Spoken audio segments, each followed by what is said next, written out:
Hello दोस्तों, मैं मनोज पाल PSC Y DC sir के डिजिटल प्लेटफॉर्म पर आपका स्वागत करता हूं। मध्य प्रदेश लोक सेवा आयोग ने 2024 के लिए जो नया सिलेबस जारी किया है, इसमें प्रीलिम्स और मेंस में बच्चों को जो सबसे ज्यादा प्रॉब्लम गई है वो इतिहास, मध्य प्रदेश के इतिहास में जो मध्य प्रदेश के प्रमुख राजवंश है उसमें समस्या गई है। उसका जो डाटा है, कंटेंट है, वो मिल नहीं रहा है कहीं या फिर बहुत बिखरा हुआ है। तो मैंने व्यवस्थित रूप से आपके लिए जैसा मेंस में और प्री के हर फैक्ट को देखते हुए उसको कवर किया है। तो थोड़ा सा ब्रीफ देखते हैं कहाँ कहाँ है उसका। ठीक है, तो इसको समझने की कोशिश करते हैं। आज हम पढ़ते हैं मध्य प्रदेश के राजवंश। ठीक, इसमें देखते हैं जो वर्तमान मध्य प्रदेश में कौन कौन से सीमा में कौन कौन से अभी राजवंश ये पढ़ते हैं। ठीक है, तो ये वर्तमान में मध्य प्रदेश का मैप है। इसमें देखो सबसे पहले जो उज्जैन, जिसको वर्तमान में हम उज्जैन कहते हैं, इसका प्राचीन नाम जो है अवंतिका मिलता है ना। ठीक, यहाँ की जगह से दो प्रमुख साम्राज्य देखने को मिलते हैं। एक तो अपना गर्दभिल्ल है, ठीक, जो आज अपन पढ़ने वाले हैं। उसके बाद दूसरा यहाँ की जगह आपको मिलेगा गुर्जर प्रतिहार। ठीक है, गुर्जर प्रतिहार ये इनकी पहली राजधानी जो थी वो कौन सी थी? उज्जैन थी। लेकिन बाद में चल के इन लोगों ने अपनी राजधानी कहाँ? कन्नौज, उत्तर भारत, जो आज वर्तमान में यूपी में है, वहां अपनी राजधानी शिफ्ट कर ली थी। ठीक, ये पहला राजवंश हो गया। दूसरा राजवंश आप देखेंगे यहाँ की जगह, यही मालवा क्षेत्र में पड़ता है आपका धार, जिसको प्राचीन समय में धारा नगरी कहते थे। ये की परमार, जो परमार शासक थे उन लोगों ने अपनी राजधानी बनाई हुई थी। ठीक, फिर वर्तमान मध्य प्रदेश में यहाँ पड़ता है आपका मंदसौर। ठीक, जो मंदसौर है वो प्राचीन समय में दसपुर के नाम से जाना जाता था। ठीक है, तो दसपुर में यहां था औलिकर साम्राज्य का, ठीक, औलिकर वंश का शासन। ठीक, औलिकर वंश का शासन था। ये पश्चिमी मध्य प्रदेश में, पूर्वी मध्य प्रदेश में आते हैं। पूर्वी मध्य प्रदेश में ये वर्तमान क्षेत्र सतना का है। ठीक, यहाँ आपका मिलता है सतना। यहाँ दो राजवंश देखने को मिलते हैं। एक राजवंश था नागौद में। ठीक, नागौद इनकी राजधानी थी, जिसको हम किसके? परिव्राजक के नाम से जानते हैं, परिव्राजक राजवंश। ओके, ठीक, और नीचे आता है उचेहरा। उचेहरा में मिलता है आपका कच्छप घात राज, सॉरी कच्छप घात नहीं, ठीक है, जो अपना उच्चकल्प के राजवंश, उच्चकल्प राजवंश। ठीक, राजवंश ये हो गया पूर्वी मध्य प्रदेश। अब आते हैं आप दक्षिणी मध्य प्रदेश में। तो यहाँ वर्तमान में जो है त्रिपुरी, जो कि जबलपुर में पड़ता है, यहाँ राजधानी हुआ करती थी कलचुरी शासकों की। ठीक है, कलचुरी शासकों की राजधानी हुआ करती थी। यहाँ गढ़ा मंडला है, गढ़ा में मंडला क्षेत्र और जबलपुर क्षेत्र में गौंड शासकों की राजधानी हुआ करती, जिसमें संग्राम शाह और ठीक रानी दुर्गावती प्रमुख शासन हुए। अब उत्तरी मध्य प्रदेश में चलते हैं। तो उत्तरी मध्य प्रदेश में जो मुरैना ग्वालियर वाला क्षेत्र है, वहां की जगह मुख्य रूप से तीन जो राजवंश देखने को मिलते हैं। इसमें ग्वालियर में आता है तोमर राजवंश, ठीक, राजा मानसिंह तोमर के नाम से जिसको आप जानते हैं। ठीक, उसके बाद आ जाता है तीन शाखाओं में आपको कच्छप घात राजवंश देखने को मिलता है। ये पूरा क्षेत्र यही था उनका, कच्छप घात, है ना। तीन शाखाएं थी उनकी, एक दुमकुंड श्योपुर की शाखा, ग्वालियर की शाखा, और एक वहां मिलती है आपको ग्वालियर की शाखा। ये तीन प्रमुख शाखाएं देखने को मिलती है। साथ ही उसके बाद नागवंश, यही एक वंश देखने को मिलता है आपको, नाग, जिनकी राजधानी पवाया, जो वर्तमान ग्वालियर में पड़ती है, पवाया, इसका प्राचीन नाम पद्मावती था। तो ये मोटे मोटे साम्राज्य हैं जो वर्तमान मध्य प्रदेश की सीमा में पड़ते हैं। तो इन्हीं को अपन एक एक करके देखेंगे। ठीक है, ये वर्तमान मध्य प्रदेश में कहाँ कहाँ पड़ते हैं मैंने आपको बता दिया। ठीक, तो देख लो अब इसके हिसाब से जो इकाई 2 है, ये पहले पेपर मेंस में इतिहास में इकाई 2 में ये सारे राजवंश दिए हुए हैं, और प्री में जो मध्य प्रदेश का इतिहास है उसकी भी यूनिट 2 आप देखोगे, ठीक, उसमें भी मध्य प्रदेश के राजवंश दिए हुए हैं। तो ये केवल मेंस नहीं बल्कि प्री के हिसाब से भी बहुत ज्यादा इंपॉर्टेंट है। ठीक, तो दोनों में पर्याप्त वेटेज है उसका, सीधा सीधा आपको सिलेबस में देखने को मिल जाएगा। ठीक है, तो मध्य प्रदेश के प्रमुख राजवंश में अपन देखेंगे गर्दभिल, मैंने बता चुका, इनकी राजधानी उज्जैनी अवंती थी।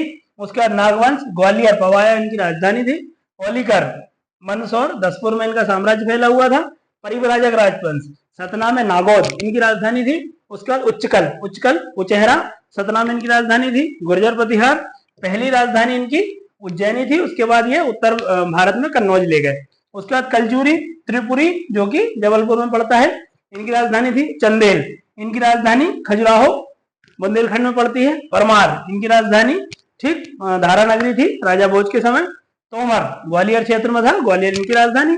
उसके बाद गौंड साम्राज्य, ये साम्राज्य गढ़ा मंडला जबलपुर क्षेत्र में था, रानी दुर्गावती और संग्राम शाह प्रमुख शासक हुए। उसके बाद कच्छप घाट शासक, ये ऊपर 3 शाखाओं में देखने को मिलते हैं। दुबकुंड की शाखा अपने श्योपुर में, ग्वालियर की शाखा, ठीक, इस प्रकार ये 3 शाखाएं इनकी और एक नरवर की शाखा थी। ठीक है, तो ये कहाँ, और ये वाला टॉपिक भी अपन, ये सारे राजवंश हो जाएंगे, उसके बाद ये टॉपिक भी पढ़ेंगे। ठीक, तो ये सारे राजवंश हम एक एक करके पढ़ेंगे। चलो आज देखते हैं गर्दभील राजवंश, है ना। ठीक, तो वर्तमान मध्य प्रदेश के हिसाब से देख लेना कहाँ कहाँ था। तो गर्दभील, सबसे पहले इस नाम का मतलब ही जान लो, गर्दभील। तो ये जो भिल्ल शब्द है ये भील से बना है। ठीक, तो जो गर्दभिल्ल शासक है ये प्रमुख रूप से भील जनजाति, जो मध्य प्रदेश की प्रमुख जनजाति है, उसके शासक थे। तो ये भिल्ल जो है भील के अपभ्रंश से भिल्ल बना है। ठीक, भील, और जो भील शब्द भी आया है किस शब्द से आया है, ये भील शब्द से। इसका अर्थ क्या होता है, धनुष बाण। ठीक, आप जनजाति जब पढ़ोगे तो उसमें पढ़ाई होगा, आपने 10वीं यूनिट पढ़ी हुई है। ठीक, तो ये भील शब्द से भील और भील से भिल्ल शब्द बना है। तो गर्दभील शासक मुख्यतः भील जनजाति से थे। ठीक, हाँ, तो उनका परिचय देखते हैं। उज्जैन में प्रथम सदी से पूर्व, जो पहली सदी चल रही थी, उस समय पे गर्दभील नामक एक शासक ने साम्राज्य की स्थापना की, और ये साम्राज्य बहुत लंबे समय तक, लगभग 152 से 153 वर्षों तक चलता रहा, जिसे क्या बोला गया, गर्दभील वंश। तो गर्दभील वंश जो है, वहां के इस वंश के शासक राजा गर्दभील के नाम पर ही गर्दभील पड़ा। ठीक है, चलो उसके बाद इसके स्रोत कहाँ कहाँ से जानकारी मिलती है कि गर्दभील साम्राज्य था। ठीक है, तो ये जो स्रोत है इनसे भी 2-2 नंबर के क्वेश्चन आ सकते हैं, तो इनको भी ध्यान रखना। ठीक, थेरावली ग्रंथ, ये एक प्रकार, देखो 2 नंबर में इसको बता देता हूँ। थेरावली ग्रंथ ये एक प्रकार का जैन ग्रंथ है, इसके रचनाकार मेरुतिंग है, और इसकी जानकारी जो है हमको, मतलब थेरावली ग्रंथ में जानकारी क्या मिलती है कि गर्दभील शासक जो था वो उज्जैन में शासन कर रहा था। तो इसके 3 पॉइंट आपसे आराम से बन जाएंगे। ठीक है ना, चलो उसके बाद आता है कथासरित सागर, ये इसके रचनाकार सोमदेव भट्ट है। अगर इसको भी देखना हो तो ये गर्दभील के प्रमुख स्रोत के रूप में जानकारी मिलती है। कथासरित सागर है, इसके लेखक सोमदेव होते हैं। ठीक, उसके बाद विष्णु पुराण, ये फैक्ट ध्यान रखना, राजा गर्दभील को गंधर्व सेन भी कहा गया है। ठीक, उसके बाद कालिदास की रचना, कालिदास जो है प्रमुख रूप से आपके राजा विक्रमादित्य के नवरत्नों में शामिल थे। तो उनकी जो जितनी भी रचना है उसमें उज्जैन का वर्णन, राजा विक्रमादित्य और गर्दभील वंश का वर्णन मिलता है। तो कालिदास, देखो कालिदास आपको कंफ्यूजन हो सकता है, मैं यही क्लियर कर देता हूँ। ठीक, देखो सबसे पहले तो कालिदास नाम के एक संस्कृत के महान विद्वान हुए हैं। सबसे पहले इनका जो उल्लेख है वो विक्रमादित्य की नवरत्नों में मिलता है, लेकिन भारतीय आप जब इतिहास पढ़ोगे तो उसमें आपको पता चलेगा कि राजा गर्दभील के समय भी थे एक चंद्रगुप्त नाम के, ठीक है, चंद्रगुप्त द्वितीय, चंद्रगुप्त सेकेंड। ठीक, जिन्हें क्या कहा जाता है, इनकी उपाधि क्या थी, विक्रमादित्य। इनके 9 रत्नों में भी इनका नाम देखने को मिलता है। तो आपने एक जो भारत के इतिहासकार है कल्हण, ठीक, जिनकी प्रसिद्ध पुस्तक का नाम क्या है, राजतरंगिणी। तो कल्हण की राजतरंगिणी में भारत में 3 कालिदासों का वर्णन किया गया। तो कंफ्यूज मत होना, 3 कालिदास, आप इतिहास जब पढ़ोगे तो 3 कालिदासों का 3 जगह उल्लेख पाओगे। तो आप देखोगे कि कालिदास एक नहीं है, 3 शासक है। ठीक, चलो तो ये क्लियर हो गया, तो उनकी स्रोत के बारे में मिल गया। ठीक, अब आते हैं मालवगण, ये क्या चीज है। तो मालवगण जो है भैया एक गण था। गण आपने प्री की यूनिट में दिया हुआ है, पहली यूनिट में गण। गण मतलब होता है कि ऐसे शासन पद्धति जिसमें जो प्रमुख शासक है वो चुना हुआ रहता है, मतलब प्रधान शासक होता है। तो गण गणतंत्र से आया है, मतलब जिसका शासक जो है वो वंशावली या फिर अनुवांशिक रूप से नहीं होता बल्कि चुना हुआ रहता है। तो प्राचीन भारत में बहुत सारे ऐसे गण हुए, उनमें से एक प्रमुख गण था मालवगण। ये जो इसका क्षेत्र था चिनाब और रावी नदी के पास था, जो कि वर्तमान में आपका यहाँ आप पंजाब क्षेत्र में देखने को मिलेगा, यहाँ की जगह। ठीक है, पंजाब में चिनाब और रावी नदी के पास मालवगण था। ये लोग यहाँ शासन कर रहे थे। अपन जब प्राचीन इतिहास में देखते हैं तो इस साइड से प्राचीन भारत से बहुत ज्यादा मध्य एशिया से, यूरोप से बहुत आक्रमण हुए। तो इन आक्रमणों की सीरीज में सिकंदर का आक्रमण होता है। आपने सिकंदर का एक युद्ध पढ़ा होगा, झेलम का युद्ध या हाइडे स्पीच का युद्ध। ठीक, जो झेलम या हाइडे स्पीच के युद्ध में सिकंदर और पोरस का युद्ध होता है। ठीक, सिकंदर राजा जो अलेक्जेंडर द ग्रेट है और पोरस। ठीक, जिसमें अपन देखते हैं कि सिकंदर जीत जाता है, पोरस हार जाता है। लेकिन पोरस इतनी वीरता पूर्वक लड़े थे कि सिकंदर ने जीतने के बाद भी पोरस को अपना साम्राज्य वापस कर दिया था। तो इन सिकंदर की साइड से कौन लड़े थे? मालवगण के शासक लड़े थे, लेकिन इनको पता चला कि पोरस हार चुका है, तो फिर ये लोग वहां से पलायन करके मध्य भारत की ओर आ गए। अब मध्य भारत में कहाँ आते हैं? तो मध्य भारत में देखो, ये वह मध्य प्रदेश का क्षेत्र है, मध्य प्रदेश का पश्चिमी क्षेत्र, यहाँ आता है मालवा क्षेत्र। तो मालवा जो है वर्तमान में, मालवा नाम कहाँ से पड़ा? इस मालवगण के कारण मालवा नाम पड़ा। तो मालवा का बहुत क्षेत्र जो है मध्य प्रदेश में आता है, साथ ही इसका क्षेत्र जो है वर्तमान राजस्थान में भी आता है। ठीक, तो मालवगण के कारण ही मालवा नाम पड़ा। तो ये मालवगण के जो शासक थे सिकंदर से हारने के कारण मध्य भारत में आए और मध्य भारत में मालवा क्षेत्र में अपनी शासन सत्ता स्थापित करी, जिसके संस्थापक कौन थे? राजा गर्दभिल, जिन्हें अपनी राजधानी उज्जैन को बनाई। ठीक, तो 3 नंबर में मालवगण आ सकता है, या गर्दभिल की जगह मालवगण भी आ जाए तो आप कंफ्यूज मत होना। ठीक है, चलो उसके बाद आता है संस्थापक। अब इस वंश के बारे में थोड़ी फैक्चुअल जानकारी देख लो। राजा गर्दभिल मैंने बता दिया है, ठीक, इसके प्रमुख शासक संस्थापक हुए जो कि मालवगण के थे। अब इनका नाम गंधर्व सेन मिलता है, तो कंफ्यूज नहीं होना है। ठीक, उसके बाद गंधर्व भी मिलता है, एक गंधर्व के रूप में मिलता है। उसके बाद महेंद्रादित्य भी मिलता है ना, तो महेंद्रादित्य उनकी उपाधि थी, ये ध्यान रखना। उसके बाद गर्दभिल इनका नाम था, विष्णु पुराण में इनका नाम गंधर्व सेन मिलता है, तो ये प्री में आ सकता है। इनकी राजधानी उज्जैनी, ठीक, जिसका प्राचीन नाम क्या था? अवंतिका, अवंती या अवंतिका। ओके, चलो ठीक है। उसके बाद इसके प्रमुख शासक में देखते हैं, इसके 7 प्रमुख शासक हुए। इससे गर्दभिल से पहले भी बहुत शासक हुए, लेकिन वो अपने काम के नहीं, अपने गर्दभिल के बाद के थे, जिनमें 7 शासक हुए। गर्दभिल आप जानते ही हो, ठीक, संस्थापक हो गए। राजा भरथरी, जिनको आप बोलचाल की भाषा में भरथरी के नाम से जानते हो। ठीक, उसके बाद ये इनके बड़े पुत्र थे। उसके बाद राजा विक्रमादित्य हुए, फिर विक्रम चरित्र होते हैं, फिर भाइल, नाइल और नाहद्र। ठीक, नाहद्र जो है इस वंश के अंतिम शासक हुए। ठीक, चलो ये हो गया इसके बारे में। अब पढ़ते हैं राजा गर्दभिल के बारे में। तो राजा गर्दभिल जो अपने मेंस में है, वो प्रश्नों के फॉर्मेट कुछ ऐसे हैं, जिसमें 2 नंबर, ठीक, उसके बाद आता है 7 नंबर और 10 नंबर। ठीक, तो कोई भी क्वेश्चन जो है 2 नंबर में आ सकता है, 10 नंबर, 7 नंबर में, या फिर 10 नंबर में। ठीक, तो इनको ऐसे ही जमाने की कोशिश करना। तो मैंने ये सारे एक को सीधे सीधे फैक्ट दिए, आपको बिल्कुल भी परेशान नहीं होना, ऐसे याद करो। ठीक, राजा गर्दभिल, राजा गर्दभिल उज्जैनी में गर्दभिल के संस्थापक हुए। अगर 2 नंबर में आया तो 2-3 पॉइंट लिखना है आपको। ठीक, उज्जैनी में राजा गर्दभिल संस्थापक हो गए। इस पर उज्जैन में मालवगण या फिर मालव क्षत्रप। तो गण मैंने बता दिया क्या होता है, जिसमें शासक जो है क्या होता है, चुनाव हुआ होता है या पब्लिक के द्वारा इलेक्टेड होता है। और क्षत्रप क्या होता है?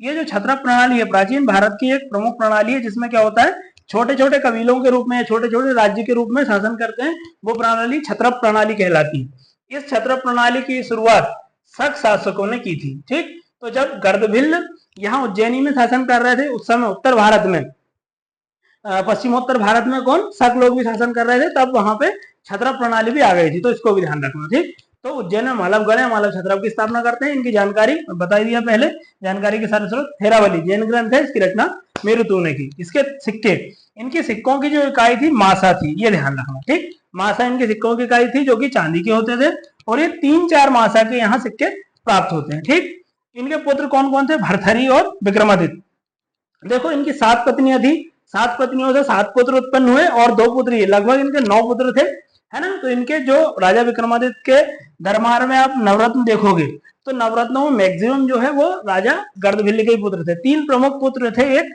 शंख थे, है ना, और बाकी जो नवरत्नों में शासक थे वो थे। लगभग 10 पुत्र इनके थे राजा गर्दभिल के। ठीक है, तो देखते हैं इनके अन्य पुत्रों में ये जो राजा विक्रमादित्य के नवरत्नों में मिलते हैं, जैसे धनवंतरी, बररुचि, शंकु, वराहमिहिर, बेताल भट्ट और शंख, ये प्रमुख शासक थे जो इनके ही पुत्र थे राजा गर्दभिल के, और राजा विक्रमादित्य की नवरत्न की सभा में देखने को मिलते हैं। इनका साम्राज्य विस्तार मालवा, जो मालवा है वर्तमान में, उस पूरे रीजन में कौन का? राजा गर्दभिल का साम्राज्य फैला हुआ था, जहां देवास, विदिशा, महेश्वर है, उज्जैन, मंदसौर आदि क्षेत्र में फैला हुआ था। इनके निर्माण कार्यों में देखो, इनके निर्माण कार्यों में गंधर्वपुरी, जो कि वर्तमान में सोनकच्छ, देवास में इन्होंने कुछ मंदिर बनवाए। क्योंकि देखो इनके धर्म या संप्रदाय के रूप में अगर पूछा जाए, ठीक, जो राजा गर्दभिल या गर्दभिल साम्राज्य के सारे शासक, ठीक, वो किस धर्म या संप्रदाय को मानते थे?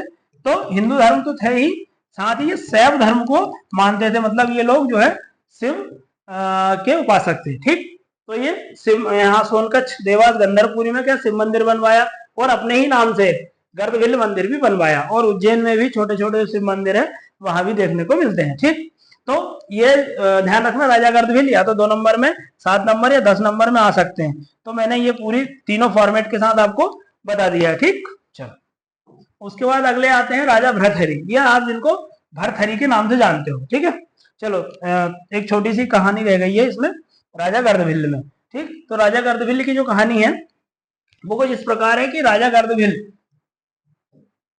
गर्दभील जब यहाँ आए तो इनका एक थेरावली ग्रंथ में एक प्रसंग देखने को मिलता है। कौन सी बुक में? थेरावली में। थेरावली जो कि जैन ग्रंथ है, मेरे तुम इसके रचनाकार है, इसमें कालकाचार्य नाम का प्रसंग मिलता है। कालकाचार्य प्रसंग क्या है? कालकाचार्य प्रसंग, कालकाचार्य एक ऋषि का नाम है। कालकाचार्य ऋषि की जो एक मतलब ऋषि थे भारत के, और इनकी एक बहन थी सरस्वती।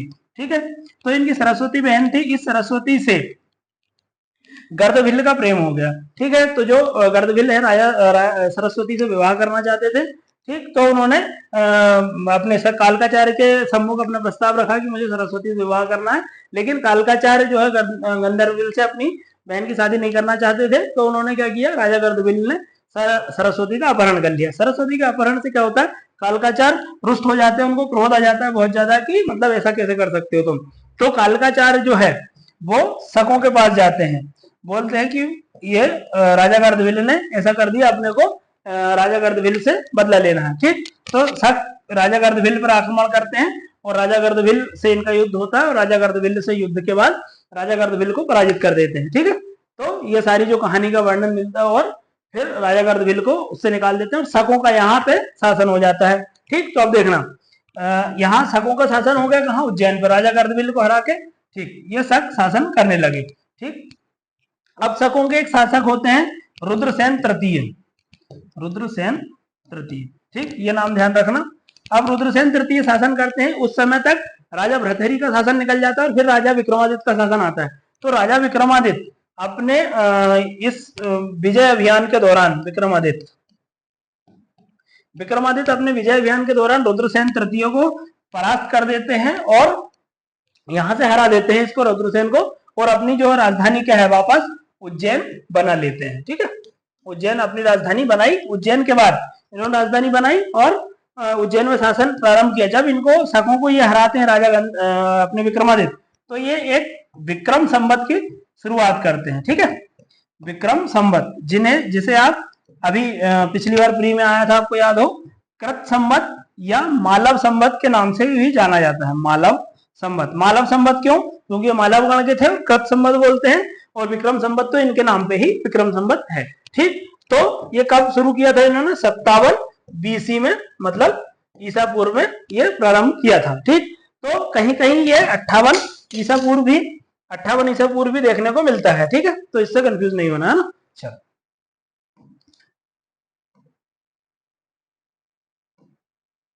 ठीक है, तो ये हो गया आपका राजा गर्दभील के बारे में। ठीक, अगला पढ़ते हैं अपन भर्तहरि। राजा भर्तहरि, जिसको आप भर्तहरि के नाम से जाना जाता है। भर्तहरि के नाम से आप कैसे समझ सकते हो इनको, कि भर्तहरि जो है, इनकी गुफाएं कहाँ मिलती हैं आपको? इनकी गुफाएं उज्जैन में है। ठीक, आप जब उज्जैन गए होंगे महाकाल, तो वहां आपने इनकी गुफाएं देखने को मिलती है। वर्तमान में भी इनकी ऋषि मुनि जो है यहाँ अभी तपस्या करते हुए देखने को मिल जाएंगे। तो भर्तहरि शासक हुए, इनकी राजधानी उज्जैन अवंतिका बनाई। इनके साहित्य में प्रमुख रूप से ये साहित्य के लिए जाने जाते हैं राजा गंधर्व अपने भर्तहरि। तो भर्तहरि ने 3 शतक लिखे। शतक का क्या मतलब होता है? शतक मतलब होता है 100। ऐसी रचना जिसमें 100 श्लोकों की रचना होती है उसको शतक कहा जाता है। ठीक, तो ये इन्होंने श्रृंगार शतक, नीति शतक, वैराग्य शतक, इसको याद कैसे रखना है मैं बताता हूँ। ठीक, इनके गुरु कौन हुए? बाबा गोरखनाथ। बाबा गोरखनाथ जो है नाथ संप्रदाय के थे। ठीक, तो इन्होंने भी, राजा भर्तहरि ने भी नाथ संप्रदाय को मतलब ग्रहण कर लिया था। नाथ संप्रदाय जो है मुख्य रूप से निर्गुण भगवान के निर्गुण रूप को मानते हैं। तो इन्हीं की याद में जो है भर्तहरि एक निर्गुणीय भजन शैली है, जो कि मालवा निवाण क्षेत्र में गाई जाती है। ठीक, उसके बाद संप्रदाय, नाथ संप्रदाय को उन्होंने संरक्षण दिया और प्रसार किया, ताकि लोगों ने और भी नाथ संप्रदाय को ग्रहण किया। साम्राज्य विस्तार, तो मालवा क्षेत्र में साम्राज्यवादी शासक नहीं थे विक्रमादित्य, बहुत साहित्यिक और बहुत नीतिवान शासक थे, तो ज्यादा राज्यों पर आक्रमण नहीं किया।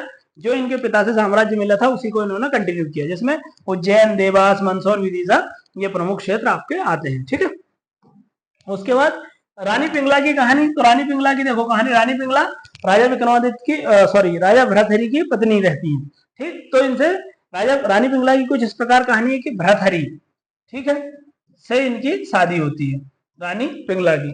तो रानी पिंगला मतलब जो राजा भरथरी है वो बहुत ही नीतिवान और बहुत बढ़िया शासक थे, न्यायप्रिय शासक थे। तो जो एक इनके समय में एक ऋषि होते हैं, ठीक है, इन ऋषि ने इनको एक राजा भरथरी को फल दिया, एक फल दिया, बोले कि राजा इतने बढ़िया राजा हो आप, तो आप ऐसे ही हमेशा युगों युगों तक शासन करते रहोगे, बढ़िया स्वस्थ रहोगे, जवान रहोगे, हमेशा ऐसे ही शासन करते रहोगे, तो एक फल देते हैं। तो राजा भरथरी सोचते हैं ये जो फल पाकर, ये ऋषि ने इनको क्या दिया, फल दिया, तो ये फल पाकर राजा भरथरी सोचते हैं कि अगर मैं मतलब अच्छा रहूंगा, मैं कब अच्छा रहूंगा, जब मेरी रानी अच्छी रहेगी, ठीक, हमेशा ऐसी सुंदर रहेगी, तो मैं भी उसको देख के ऐसे मतलब अच्छा रहूंगा, तो फिर ये फल जो है रानी पिंगला को दे देते हैं। लेकिन रानी पिंगला का जो प्रेम प्रसंग है वो इनके सेनापति से चल रहा होता है। ठीक, तो इनके सेनापति से इनका प्रेम था, तो इन्होंने ये फल जो है रानी अपनी सेनापति को दे दिया।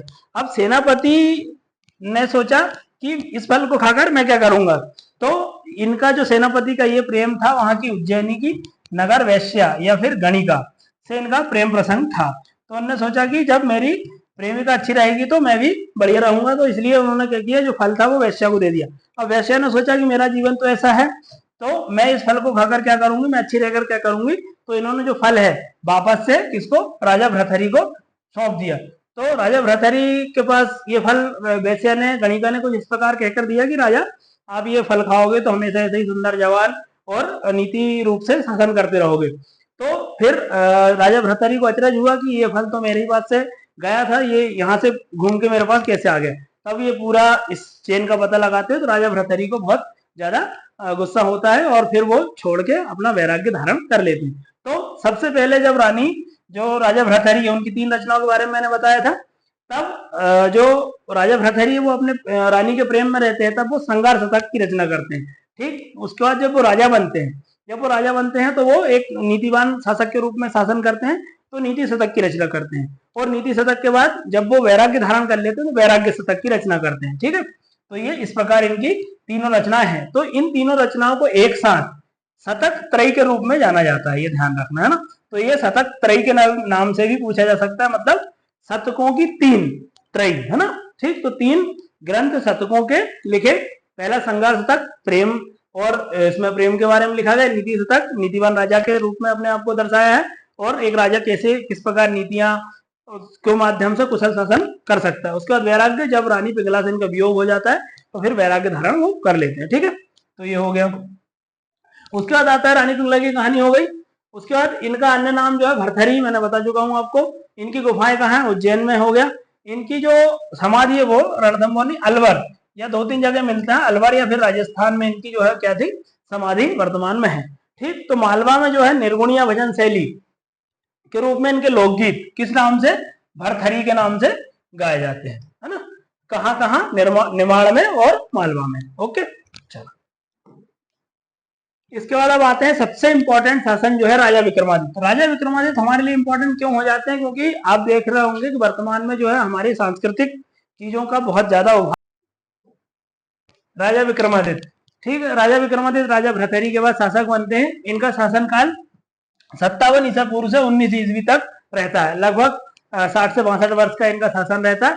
57 ईसा पूर्व में यहाँ उज्जैन पर शक शासक राजा रुद्रसेन तृतीय का शासन रहता है। ठीक, जो कि गर्दभिल को यहाँ से उज्जैनी से भगाकर अपना शासन प्रारंभ करते हैं। रुद्रसेन तृतीय इनको हराकर अपना उज्जैन पर कब्जा करते हैं और उज्जैन को अपनी राजधानी बनाते हैं। इसके बाद तो इस 57 ईसा पूर्व से ही यहाँ विक्रम संवत की वो स्थापना कर देते हैं। ठीक, विक्रम संवत प्रारंभ करते हैं। ठीक, तो अभी आपने गुड़ी पड़वा निकली हो, यही विक्रम संवत का नया साल रहता है, जिसको आप हिंदू नववर्ष या इसके अन्य नाम क्या हो सकते हैं, मालव संवत, विक्रम संवत, या फिर आपका कृत संवत। अभी पिछली बार शायद 22 या 23 के प्री में आया था, तो ये ध्यान रखना है। ठीक है, तो शासनकाल 57, तो ये 57 क्यों, क्योंकि यहाँ से विक्रम संवत राजा रुद्रसेन तृतीय को हराकर इन्होंने विक्रम संवत, मालव संवत या कृत संवत को प्रारंभ किया और 57 से लेकर 19वीं ईस्वी तक रहे। तो राजा विक्रमादित्य इंपॉर्टेंट क्यों है? ठीक है, इंपॉर्टेंट इसलिए है कि राजा विक्रमादित्य जो हमारे वर्तमान का जो समय है वो सांस्कृतिक उत्थान का समय है। ठीक, तो इसलिए राजा विक्रमादित्य इंपॉर्टेंट हो जाते हैं, क्योंकि महाकाल कॉरिडोर हो या फिर राम मंदिर हो, दोनों के कारण ही हमारे विक्रमादित्य ज्यादा प्रासंगिक हो जाते हैं। क्यों? क्योंकि अभी आप जानते हो राम मंदिर बना है, दूसरी चीज महाकाल कॉरिडोर बन एक चरण का कंप्लीट हो गया, दूसरा बन रहा है। ठीक है, तो विक्रमादित्य ने ही सबसे पहले महाकाल मंदिर हो, मतलब पहले छोटा मंदिर था, उसके बाद जो विशाल महाकाल मंदिर है, जो आप उज्जैन जाओगे तो जो ऊपर साइड बना हुआ है पत्थर का, काले पत्थर से, वो राजा विक्रमादित्य के द्वारा ही बनाया गया था। साथ ही जो राम मंदिर है अभी वर्तमान में 22 जनवरी 2024 को बना है, उससे पूर्व जो सरयू नदी के किनारे वर्तमान अयोध्या है, जहाँ मंदिर अभी बना हुआ है श्री राम की जन्मभूमि पर, वो सबसे पहला मंदिर राजा विक्रमादित्य के द्वारा ही बनाया गया था। इसलिए राजा विक्रमादित्य हमारे बहुत इंपॉर्टेंट हो जाते हैं। और जो जिनका साम्राज्य रहा है इतना मध्य एशिया तक, अभी बताऊंगा मैं मैप के माध्यम से, उसमें मध्य एशिया पूरा, अरब, सऊदी अरब हो गया, यूएई उतना हो गया, इधर इंडोनेशिया से ले लो, और इधर नीचे श्रीलंका से तो ऊपर यूरेशिया तक इतना बड़ा साम्राज्य फैला हुआ था। साथ ही ये पराक्रमी, प्रतापी और न्यायप्रिय शासक थे। तो भारत में जो न्याय, सबसे आदर्श न्याय एक राजा के रूप में प्रथम रूप से स्थापित राजा विक्रमादित्य हुए, इसलिए एक न्यायप्रिय शासक के रूप में इन्हें जाना जाता है। इनकी राजधानी उज्जैन, वर्तमान नाम क्या है? उज्जैन, और अवंती इसका पुराना नाम है। ठीक, जानकारी के स्रोत कहां से मिलते हैं? बेताल 25 ही, सियादन 32 ही, अमरकोश और कालिदास के ग्रंथ से इनकी जानकारी मिलती है। ठीक, उसके बाद आते हैं अब उपाधि। राजा विक्रमादित्य ने अपनी उपाधि शकारी, शकारी मैंने आपको बताया शकों को हराकर, शकों के किस शासक को हराया था? शकों के हर शासक रुद्रसेन तृतीय को हराया। ठीक, रुद्रसेन तृतीय, ये उज्जैन में शकों के शासक थे, रुद्रसेन तृतीय को हराया, तो इनको हरा के शकारी उपाधि धारण की। और कब हराया था? 57 या फिर कहीं कहीं 58 मिलता है, लेकिन मैक्सिमम समय 57 ही आप लोग याद रखना, 57 बीसी में। ठीक है, तो ये 57 बीसी में हराया। उसके बाद इनको हरा के शकारी की उपाधि, शक ये दो शब्दों से मिलकर बना है, शक प्लस अरी, अरी मतलब होता है दुश्मन, ठीक है, शत्रु। तो शकारियों के दुश्मन होने के कारण या शकारियों को हराने के कारण शकादी उपाधि धारण की, कब? 57 ईसा पूर्व में। ठीक है, उसके बाद आते हैं मालवेंद्र। अब मैंने बताया था मालवेंद्र क्यों? क्योंकि मालवा से ये जो इनका गण है, कौन सा गण था? मालव, मालव गण के कारण, और मालव प्लस इंद्र तो मालवेंद्र होता है ये। तो मालव गण के इंद्र के समान प्रतापी शासक होने के कारण इन्हें उपाधि मालवेंद्र। तो इन दोनों का आपको क्लियर हो गया। शकारी क्यों बता दिया, शकों को हराने के कारण। मालवेंद्र, मालवा मालव गण के होने के कारण, और इंद्र के समान प्रतापी होने के कारण मालवेंद्र उन्होंने उपाधि धारण की। ठीक, इनके सिक्के की जो इकाई थी, ये ध्यान रखना, मासा। तो इनके समय में 3-4 मासा के, किस धातु के? चांदी के, प्रमुख रूप से चांदी के, लेकिन और भी अन्य सिक्के भी प्राप्त होते हैं। विक्रम संवत, अब देखो विक्रम संवत जो है वो 57 ईसा पूर्व, कहीं कहीं 58 मिलता है, इसलिए मैंने दोनों लिख दिया, लेकिन आपसे पूछा जाए प्राइमरी रूप से 57 ईसा पूर्व, या जिसको आप बीसी कहते हो, बिफोर बर्थ ऑफ क्राइस्ट, ना। ठीक, उसके बाद विक्रम संवत विक्रमादित्य द्वारा चलाया गया, तो शकों को हराकर, शकों किस शासक को? राजा रुद्रसेन तृतीय को हराकर। अन्य नाम इनका मालव संवत भी मिलता है, और कर्त संवत भी प्री में पूछा गया।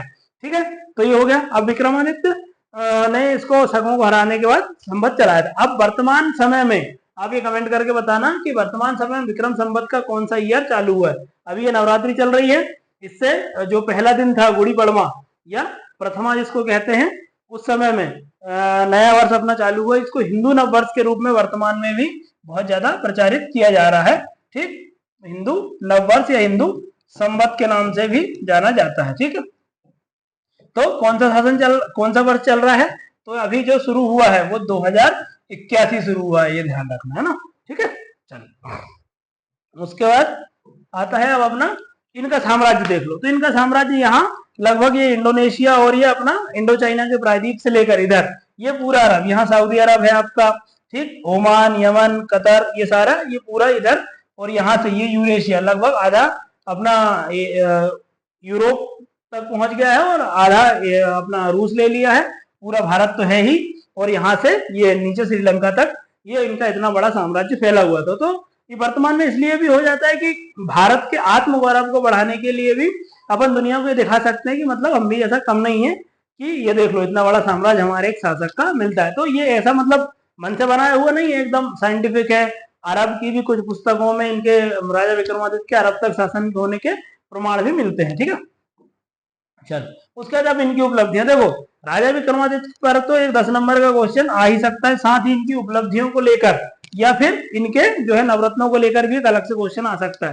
तो उपलब्धियों में आप क्या लिखेंगे? सबसे पहला राजनीतिक उपलब्धियां, फिर प्रशासनिक उपलब्धियां, सामाजिक उपलब्धियां, आर्थिक, न्यायिक और सांस्कृतिक उपलब्धियों के रूप में बांट कर देख सकते हैं। क्या क्या उपलब्धियां देखते हैं। देखो राजनीतिक उपलब्धियों में लगभग 60 से बताया, 60 से 62 वर्ष का इनका शासनकाल रहा। इसमें युद्ध और विजय, इन्होंने कौन कौन से युद्ध लड़े और विजय हुए? सबसे पहले रुद्रसेन जो तृतीय थे, शकों के शासक, जो कि कहा राजा कर्दभिल्य को हराने के बाद अपने उज्जैन में शासन कर रहे थे, उनको हराया कब? 57 बीसी में। तो वहां से शासन इन्होंने प्रारंभ किया। उसके बाद अपने ही गण, जो इनका मालव गण था, उसके कुछ और शासक थे, उनको परास्त किया। और दूसरा एक और गण मिलता है योधेय गण, है ना, तो इस गण को भी इन्होंने परास्त करके अपने साम्राज्य में मिला लिया। और साम्राज्य विस्तार बता दिया, अभी मैप दिखाया था उसमें। इंडोनेशिया, पूर्व में इधर इंडोनेशिया से लेकर पश्चिम में अरब के प्रायद्वीप तक और दक्षिण में श्रीलंका से लेकर उत्तर में यूरेशिया तक मिलता है। तो आप इनके जो साम्राज्य को ऐसे करके बता सकते हो, अगर मैप नहीं भी बने तो ऐसे करके बता सकते हैं। ठीक, ये दक्षिण में आपका हो जाएगा श्रीलंका और उत्तर में यूरेशियाई। ठीक है, यूरेशिया मतलब एशिया प्लस एशिया का बहुत बड़ा भूभाग और यूरेशिया का भी कुछ भूभाग मिला लिया था। इधर आपका पश्चिम में हो जाएगा आपका अरब, ठीक, और अरब प्रायद्वीप, और इधर हो जाएगा आपका इंडोनेशिया या इंडो चाइना का इंडोनेशिया, है ना। ठीक, तो यहां तक आपका मिल जाएगा। तो ये ऐसे करके साम्राज्य को बता सकते हैं। ठीक है ना, तो ये हो गया। उसके बाद में आप देखते हैं इनका, नेपाल के एक शासक थे अंशु वर्मा। नेपाल, वर्तमान नेपाल है, उसमें एक शासक थे अंशु वर्मा। इनके जो कुछ लेख हैं, प्राचीन अभिलेख, शिलालेख वगैरह से पता चलता है कि नेपाल के एक अंशु वर्मा थे। इनके समय विक्रमादित्य नेपाल गए। जब विक्रमादित्य नेपाल गए तो उन्होंने अंशु वर्मा जो है इनके मतलब अपना साम्राज्य जो है इनको अर्पण कर दिया और इनके अधीन ही शासन करने लगे। ठीक, उसके बाद कश्मीर के एक राजा हिरण्य का अपने को वर्णन मिलता है इनके समय में। तो हिरण्य जो है एक निसंतान शासक थे। निसंतान शासक होने के कारण अब अगला शासक कौन बने इसकी दुविधा थी। तो इस समय में यहाँ की जो जनता थी, राजा विक्रमादित्य की न्यायप्रियता और कुशल शासन को देखकर मतलब उनके शासन से बहुत ज्यादा प्रभावित हुई और बोला कि कश्मीर का शासन किसको? अपन राजा विक्रमादित्य को सौंप देते हैं। ठीक, उसका अरब, अरब के शासन का कहाँ से मिलता है? तो एक सयारुल ओकुल है, ये भी उनकी जानकारी के स्रोत में आप लिख सकते हैं। सयारुल ओकुल में ईरान और इराक के विक्रमादित्य शासन का वर्णन मिलता है। ठीक है, तो ये अभी वर्तमान में ईरान और इजराइल का युद्ध चल रहा है, तो इसलिए भी इंपॉर्टेंट हो जाता है। तो ध्यान रखना, सयारुल ओकुल में पता चलता है कि अरब तक राजा विक्रमादित्य का शासन था। तो इनकी राजनीतिक उपलब्धियां हो गई और इनकी युद्ध और विजय हो गए। अब इसके बाद इनकी प्रशासनिक उपलब्धि, प्रशासनिक उपलब्धियां कैसे? तो इनका प्रशासन कितना मजबूत और कितना व्यवस्थित था, ये हमको देखने से कैसे मिलता है? तो इन्होंने लगभग आधी दुनिया, अभी बताया कितना बड़ा साम्राज्य था, तो लगभग आधी दुनिया के साम्राज्य पर कुशल और खुशहाल एवं कल्याणकारी साम्राज्य की स्थापना की। इसी से पता चलता है इनके समय में बहुत बड़े कोई विद्रोह और देखने को नहीं मिलते हैं। यहाँ की जो जनता थी वो कुशल रहती है, इसलिए इनकी ये प्रशासनिक उपलब्धि है कि उन्होंने इतना साम्राज्य, इतने बड़े साम्राज्य में बढ़िया व्यवस्थित रूप से शासन किया। उसके बाद न्यायिक उपलब्धियां, सबसे ज्यादा ये इंपॉर्टेंट है। एक न्यायप्रिय शासक के रूप में आदर्श न्याय का इन्होंने प्रतिमान स्थापित किया भारत में। तो भारत में सबसे प्रसिद्ध अगर कोई न्यायप्रिय शासक होता है, उसमें सबसे पहले अग्रणी रूप से राजा विक्रमादित्य का होता है। आपने स्कूल के समय गडरिये की कहानी सुनी होगी, जिसमें क्या होता है कि जो गडरिया बकरी चराता है और वो उज्जैन में ही क्या करता है, एक टीले पर जाके न्याय करता है। तो वहां उसके न्याय जो है बहुत प्रभावी रहते हैं, लोगों को बहुत अच्छे लगते हैं। तो फिर पता चलता है कि ये कैसे हुआ। जब वहां खुदाई करते हैं तो वहां राजा विक्रमादित्य का शासन मिलता है। ये स्कूलों की बुक में कहानी है, तो आपने पढ़ी होगी। ठीक है, चलो उसके बाद इनकी सामाजिक उपलब्धियां, तो ऑब्वियस है कि भाई इधर इंडोनेशिया, ये पूरा साम्राज्य, इधर इंडोनेशिया से लेकर इधर अरब तक और इधर श्रीलंका से लेकर आपका यूरेशियाई प्रायद्वीप तक इतना बड़ा शासन होने के बाद यहाँ सभी वर्ण के, जातियों के और धर्म के लोग रहते थे, लेकिन कभी कोई दिक्कत नहीं हुई। तो ये उनकी सामाजिक उपलब्धि है कि सभी लोग सामाजिक समरसता के साथ रहते होंगे, है ना। ठीक, उसके बाद आर्थिक उपलब्धियां क्या थी? तो इनके समय में इतना बड़ा साम्राज्य चलाने के लिए बहुत मजबूत आर्थिक व्यवस्था और आर्थिक मजबूती चाहिए। तो ये उनकी आर्थिक उपलब्धि हो गई। तो इनके साथ आधी दुनिया में तो इनका शासन था ही, साथ ही जो दुनिया भर से इनका व्यापार और वाणिज्य का संपर्क स्थापित किया इन्होंने। इनके समय में उज्जैन, बनारस, विदिशा, तक्षशिला आदि ये नगरों का विकास हुआ। साथ ही इनके समय में आप बंदरगाहों का विकास देख सकते हो। ठीक है, बंदरगाहों में के विकास में क्या देखने को मिलता है आपको, पूर्वी और पश्चिमी साइड आपको इधर ताम्रलिप्ति, बेरीगाजा, भड़ोच, ये सारे आपको पोर्ट भी देखने को मिल सकते हैं। ठीक है, चलो, तो इनकी ये आर्थिक उपलब्धियां हो गई। उसके बाद सांस्कृतिक और साहित्यिक उपलब्धियां, ये वाला क्वेश्चन अलग से भी आ सकता है। एक उपलब्धियों को लेकर अलग क्वेश्चन आ सकता है, एक कंप्लीट विक्रमादित्य के रूप में अलग क्वेश्चन आ सकता है, और एक सांस्कृतिक उपलब्धियों को लेकर भी अलग क्वेश्चन आ सकता है। क्योंकि सबसे पहला जो नवरत्नों का अपने को उल्लेख मिलता है भारतीय प्राचीन इतिहास में, वो जो है नवरत्न यहाँ से ही राजा विक्रमादित्य के समय से ही देखने को मिलते हैं। ठीक, तो यहाँ इनके नवरत्नों में कौन कौन थे, पहले तो ये स्वयं ही विद्वान थे और इन्होंने पूरे अपने विद्वानों की एक मंडली जमाई रखी थी, जिसमें 9 प्रमुख लोग थे, जिसमें कौन थे, नवरत्न। ठीक, तो इन्हें प्रमुख रूप से कालिदास जोगिराज कवि थे, अमर सिंह आते हैं, बर्रुचि, बराहमिहिर, शंकु, छपड़क, बेताल भट्ट, धन्वंतरी और घटपर्कर। ये सभी लोग अलग से भी 2-2 नंबर में आ सकते हैं, या फिर एक कंप्लीट 7 या 10 नंबर का क्वेश्चन आ सकता है। तो इनके बारे में देखते हैं। हाँ, अमर सिंह क्या थे, संस्कृत के महान विद्वान थे सबसे पहला। उसका इनकी रचना जो है अमरकोश और शब्दकोश।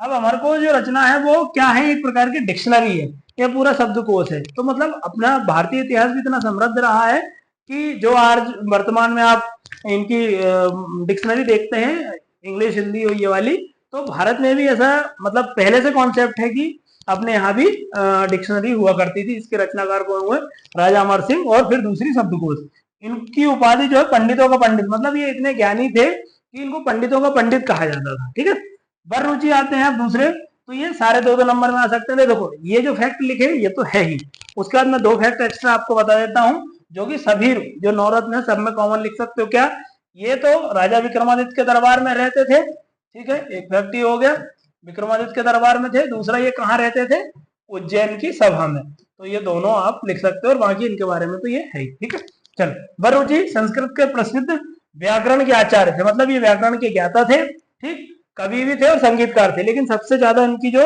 स्मृति है वो व्याकरण आचार्य के रूप में है। इनके ग्रंथ पत्र कौमुदी हुआ और विद्या सुंदर इनके प्रमुख ग्रंथ देखने को मिलते हैं। आपको 2 नंबर में आया तो 3-4 फैक्ट आराम से लिख सकते हैं। घटकर पर होते हैं कवि, लेखक, संस्कृत के विद्वान और कूटनीतिक। सबसे ज्यादा इनकी जो प्रसिद्धि थी वो कूटनीतिज्ञ के रूप में थी घटकर पर। तो इनकी जो रचना है जिसमें अपनी कूटनीतिक नीतियों के बारे में जो वर्णन मिलता है वो घटकर पर काव्यम के रूप में देखने को मिलता है। ठीक, उसके बाद आता है छपड़क। छपड़क हुए बौद्ध सन्यासी थे। उसके बाद ये बौद्ध सन्यासी हुए, है ना, ध्यान रखना।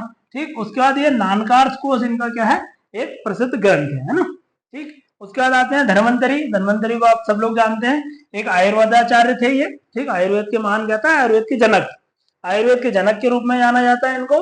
और इन्होंने विक्रमादित्य का इलाज भी किया था। ठीक, तो इनका ग्रंथ जो है चिकित्सा तत्व विज्ञान तंत्र, इनका ग्रंथ है। इसमें इसी से आपके आयुर्वेद की जनक, मतलब आयुर्वेद के जो सारे तत्व हैं, ज्ञान है, औषधियां हैं, रोग है, सारी जानकारी आपको यहाँ से मिल जाती है। इनकी मान्यता है कि ये भगवान विष्णु के अवतार के रूप में माने जाते हैं। और समुद्र मंथन, आप जो समुद्र मंथन देवताओं और असुरों के बीच में देखते हैं, उनसे धन्वंतरी उत्पन्न होते हैं, और जो आपको अमृत और विष दोनों लेके आते हैं, और वो कहानी आपने पढ़ी होगी। ठीक, तो धनतेरस पर इनकी पूजा की जाती है, अपन विक्रम धन्वंतरी जी की पूजा करते हैं। साथ ही आयुर्वेद दिवस, ठीक है, 2014-15 के बाद से आयुर्वेद दिवस जो है धनतेरस के रूप में अपन मनाया जाता है। तो धन्वंतरी देखा होगा आपने जो वर्तमान में, इसलिए ये इंपॉर्टेंट हो जाते हैं क्योंकि आपके सिलेबस में आयुष चिकित्सा पद्धति है। ठीक, तीसरे पेपर में आयुष चिकित्सा पद्धति में आयुर्वेद है। ठीक, तो 2014 में जो आयुर्वेद मंत्रालय आपका आयुष मंत्रालय बनाया गया, उसमें धन्वंतरी प्रमुख इंपॉर्टेंट हो जाएगी। ठीक, चलो, उसके बाद आप आते हैं बेताल भट्ट। बेताल भट्ट जो है तांत्रिक विद्वान थे भैया, ये सबसे ज्यादा इंपॉर्टेंट तांत्रिक विद्वान, धर्माचार और भूत प्रेत संबंधी। आपने जो विक्रम और बेताल की कहानी सुनी होगी, उसमें विक्रम कौन है, राजा विक्रमादित्य, और बेताल कौन है, बेताल भट्ट है। ठीक, इनकी बेताल 25 इनकी प्रमुख ग्रंथ है, जिसमें ये सब जानकारियां मिलती है। फिर आते हैं बराहमीर।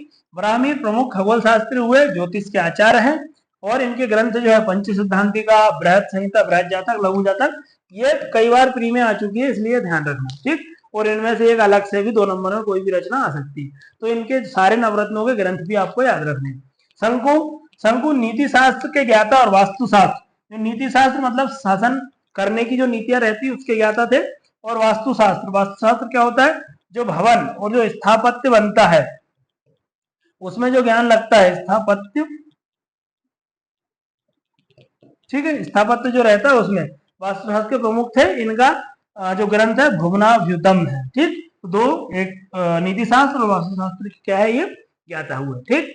तो ये हो गया। उसके बाद अगले आते हैं कालिदास। कालिदास सबसे इंपॉर्टेंट है, मैंने आपको पहले ही बताया था। कालिदास जो है, इनको लेकर कंफ्यूज मत होना, इनके नवरत्नों को लेकर भी कंफ्यूज मत होना। जो आपको दो जगह इनके नवरत्न में देखने को मिलेंगे, एक तो चंद्रगुप्त द्वितीय, जिनको विक्रमादित्य के नाम से जाना जाता है, गुप्त वंश के शासक हुए, उनको भी विक्रमादित्य कहा जाता है। और जनरली आप इतिहास में पढ़ोगे कि जो सारे नवरत्न हैं उनके दरबार में रहते थे, लेकिन कई पुस्तकों में ऐसा है, लेकिन जो सबसे पहला नवरत्न का कॉन्सेप्ट है वो विक्रमादित्य के थे, और ये जो सारे नवरत्न है वो इन्हीं के दरबार में रहते थे, ठीक। तो कालिदास, और कालिदास भारतीय इतिहास में 3 कालिदास हैं। कलहण की राजतरंगिणी में भारत में 3 कालिदासों का वर्णन मिलता है, इसलिए बिल्कुल भी कंफ्यूज मत होना। चलो, संस्कृत के महान साहित्यकार हुए। संस्कृति इनकी प्रमुख भाषा थी, और दूसरी भाषा थी प्राकृत। दोनों में ही रचना करते थे। अब इनके नाटक, महाकाव्य और खंडकाव्य जो है देखने को आपको मिलते हैं। 3 प्रमुख रचनाओं के रूप में लिखा है। तो इनमें कौन कौन सी नाटक, 3 नाटक इनके मिलते हैं। अभिज्ञान शकुंतलम, अभिज्ञान शकुंतलम में क्या है, राजा दुष्यंत, ठीक, राजा दुष्यंत, आपके दुष्यंत और रानी किसकी, शकुंतला की कहानी है, ठीक। शकुंतला है ना, शकुंतला हो गई। इनसे जो उत्पन्न पुत्र है भरत, इनसे उत्पन्न कौन होते हैं, भरत, राजा भरत। और इन्हीं से आप जब भारत वर्ष पढ़ते होंगे तो भारत जो है वो भारत का ही विकसित रूप है, उसी को भारत वर्ष या भारत संतति के रूप में जाना जाता है। तो दुष्यंत और शकुंतला, इनकी कहानी यही मिलती है आपको, ठीक। विक्रम और वर्षियम, ठीक, जो अपने राजा हैं उसके उर्वशी और पूर्वा की कहानी आपको इसमें मिलती है। मालविका अग्निमित्रम, मालविका और सोमवंश के शासक अग्निमित्र की इसमें प्रेम कहानी है। तो जो नाटक है इनके मुख्य रूप से तीनों ही अपने क्या है, प्रेम कहानियां ही हैं इनमें, ठीक। उसके बाद महाकाव्य रघुवंशम, इसमें रघुवंशम जो भगवान राम है और उनके पहले के जितने भी शासक हुए हैं उन सबका वर्णन, जैसे दशरथ, आज और भी बहुत सारे शासक हैं, उनका वर्णन इसमें मिलता है। कुमार संभवम में क्या है, कुमार संभवम जो रचना है उसमें भगवान शिव और माता पार्वती के विवाह की कहानी है, और कुमार कार्तिकेय के जन्म की इसमें कहानी है सारी, ठीक। खंडकाव्य, इसमें मेघदूतम रचना है। मेघदूतम ये कालिदास का बहुत प्रसिद्ध ग्रंथ है। इसमें मध्य प्रदेश का भी वर्णन है, मध्य प्रदेश के अमरकंटक, विंध्याचल पर्वत, मेघल श्रेणी, इन सबका वर्णन मिलता है। नर्मदा का इसमें रेवा के नाम से वर्णन मिलता है। मेघदूतम मतलब इसमें क्या होता है, एक यक्ष और एक यक्षिणी की कहानी है। इसमें जो यक्ष है वो अपनी प्रेमिका को मेघदूतम, मेघ को दूत बना के अपने प्रेम के उस माध्यम से संदेश भेजते हैं, ठीक। ऋतु संहारम, तो इसमें ऋतुओं का वर्णन किया गया है, ठीक। चलो, राजा विक्रमादित्य स्वयं भी विद्वान शासक थे, तो उनकी भी एक रचना नीति प्रदीप मिलती है, ठीक। नीति प्रदीप मतलब नीति का उजाला है, नीति का प्रकाश उसके संबंध में है। तो अपने शासन के दौरान उन्होंने कौन कौन सी नीतियों का पालन किया, तो उसमें सारा वर्णन मिलता है, ठीक है। चलो, उसके बाद आता है आपका निर्माता के रूप में। तो निर्माता के रूप में जो उज्जैन में महाकाल मंदिर, तो उज्जैन में जो विशाल महाकाल मंदिर है वो कौन ने बनवाया था, राजा विक्रमादित्य ने। अयोध्या में सरयू नदी के किनारे राम मंदिर, ठीक। अभी वर्तमान में राम मंदिर कब बना, 22 जनवरी 2024 को, लेकिन पहला जो राम मंदिर था जिसको बाबर के सेनापति मीर वकी ने तोड़ के क्या बनवा दिया था, बाबरी मस्जिद बनवा दी थी, लेकिन फिर से सुप्रीम कोर्ट के आदेश से अपना राम मंदिर यहाँ स्थापित हो गया, और फिर उज्जैन में महाकाल मंदिर, ये दोनों ही न बनवा। महत्व और प्रासंगिकता क्या है भैया, इनकी महत्व और प्रासंगिकता इससे झलकती है कि भारतीय इतिहास में आप विक्रमादित्य प्रमुख उपाधियां पढ़ते होंगे, ठीक। विक्रमादित्य भारतीय इतिहास में बहुत उपाधि है। जो भी शासक इतना प्रतिभावान होता था, जो कि राज्यों को जीत लेता था बहुत ज्यादा, तो वो अपनी उपाधि जो है विक्रमादित्य धारण करता था। तो ऐसे भारतीय इतिहास में 14 विक्रमादित्य हुए हैं, मतलब 14 प्रमुख शासकों ने विक्रमादित्य की उपाधि धारण की, जिनमें आपके सबसे ज्यादा चंद्रगुप्त द्वितीय, चंद्रगुप्त सेकंड, जिनको क्या है विक्रमादित्य के नाम से जाना जाता है, सबसे ज्यादा प्रसिद्ध हुए। गुप्त वंश के शासक थे, इनके दरबार में कहा जाता है, ये जो नवरत्न अपन ने पढ़े इनके दरबार में मिलते हैं, लेकिन वो किसके दरबारी में थे, राजा विक्रमादित्य के। उसके बाद अंतिम जो हेमू, जिनका अकबर से युद्ध होता है पानीपत का, उसमें हेमू हेमचंद अंतिम विक्रमादित्य या 14वें विक्रमादित्य होते हैं, ठीक है। तो इनकी ये महत्व हो गए। ठीक, thank you, thanks for watching. ये अर्धविल वंश हो गया, उसके बाद ऐसे ही जितने भी सिलेबस में दिए हैं सारे विराजमान हम पढ़ेंगे। Thank you, thanks for watching.